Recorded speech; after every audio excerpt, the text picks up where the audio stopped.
وہ کیا توبہ ہے؟ مولا علی اس کے لیے 6 شرائط فرماتے ہیں. ایک آدمی آیا، اس نے کہا استغفر اللہ ربی واتوب الیہ، اے میرے اللہ میرے گناہ بخش دے.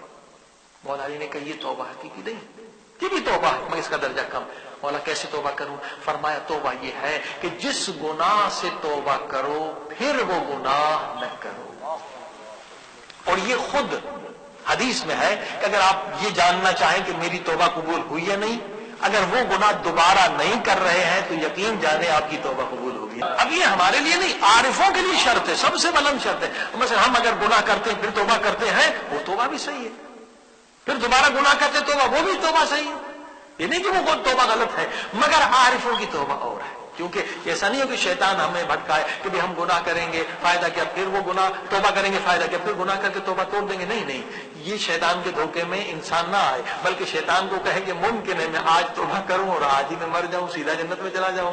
میں بات کر رہا ہوں عارفوں کے لیے توبہ کی شرائط اور ہے. مولا کہتے پھر وہ گناہ نہ کر. سچی توبہ یہ ہے، عارفوں کی توبہ یہ ہے کہ جتنے گناہ آنکھ سے کیے یاد کر، زبان سے کیے یاد کر، ہاتھ سے کیے ہیں، یہ 7 اعضاء جو ہیں ان سارے گناہوں کو یاد کر. اور سچی توبہ یہ ہے کہ پھر وہ گناہ نہ کر، پہلی شرط. اور دوسری شرط مولا فرماتے ہیں وہ گناہ جب بھی یاد آئے تو خود اپنا سر پیٹ لعنت ملامت کر، اے میرے اللہ میں نے تیری دربار میں کتنی غلط حرکت کی، کتنا برا کام کیا، تیری دی ہوئی نعمت کے ذریعے سے میں نے گناہ کیا.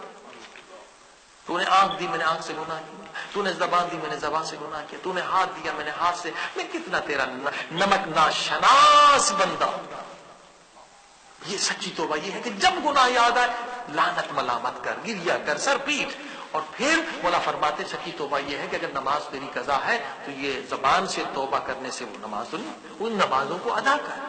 جو نمازیں تو نے قضا کی ہیں وہ ادا کر، اور جو روزے تو نے قضا کیے وہ ادا کر. کسی کا حق، یہ چوتھی شرط ہے، اگر کسی کا حق کھایا ہے وہ واپس کر. کسی کی غیبت کی ہے اس سے معافی مانگ. مر گیا ہے اس کے لیے سورہ توبہ پڑھ. یعنی ایک طرفہ حقوق اللہ جو اللہ کے حقوق ہے، نماز ہے، روزہ ہے، حج ہے، زکوٰۃ ہے، یہ ادا کر، اور لوگوں کے حقوق بھی واپس دے. کسی کا بھی پیسہ ایک پینی بھی اگر کسی کی گردن پر ہے تو تجھے یہ علم نہیں مل سکتا، معرفت نہیں مل سکتی، عشق نہیں مل سکتا. یہ گناہ کیا ہے؟ پتھر ہے، پہاڑ ہے. یہ چوتھی شرط. اور 5ویں شرط اس سے سخت ہے. مثلا 10 سال تو نے حرام کی لذتیں حاصل کی ہیں، عیاشی کی زندگی، حرام کی عیاشی گزاری ہے، شراب پیے ہیں، کلبوں میں گئے ہیں، حرام کے ساتھ زندگی گزاری ہے، تو اب 10 سال خود سختی کے ساتھ زندگی گزار.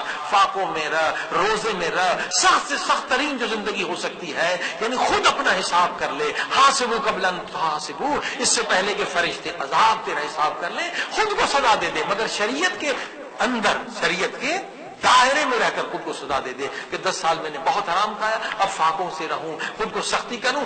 اور 6ٹھی شرط اس سے بھی سخت ہے. اگر تو نے حرام کا مال کھایا ہے، پہلے تیرا وزن 50 کلو تھا، اب تو 80 کلو ہو گیا، تو یہ 30 کلو جو وزن بڑھا ہے یہ حرام کے پیسے سے بڑھا ہے. لہذا 30 کلو وزن گھٹا لے، کیونکہ جہنم کی آگ بے شعور نہیں ہے، دنیا کی آگ بے شعور ہے. بچہ بھی گر جائے جل جائے گا. حدیث میں ہے مومن اگر جہنم میں گر جائے تو جہنم بجھ جاتی ہے، کہتی مومن مجھ سے دور ہو جا میں ٹھنڈی ہو جاؤں گی. مگر کافر، حرام خور، حرام کھانے والا اگر 1000 میل کے فاصلے پر بھی ہو تو جہنم خود اسے کھینچے گی، جیسے مقناطیس کھینچتا ہے. اگر تیرے بدن میں حرام کا گوشت، حرام کے خون کا ایک قطرہ بھی ہے تو تو جہنم کے آگ سے نہیں بچ سکتا. وہ باشعور ہے. تو یہ 6ٹھی شرط ہے. اب آپ نے دیکھا یہ ہے توبہ، یہ ہے حقیقی توبہ. 6 شرائط ہے. مولا علی فرماتے ہیں یہ توبہ کر. جب تک کہ یہ توبہ انسان نہ کرے تو اس نے پہلی منزل ہی طے نہیں کی، پہلی کلاس ہی اس نے پاس نہیں کی،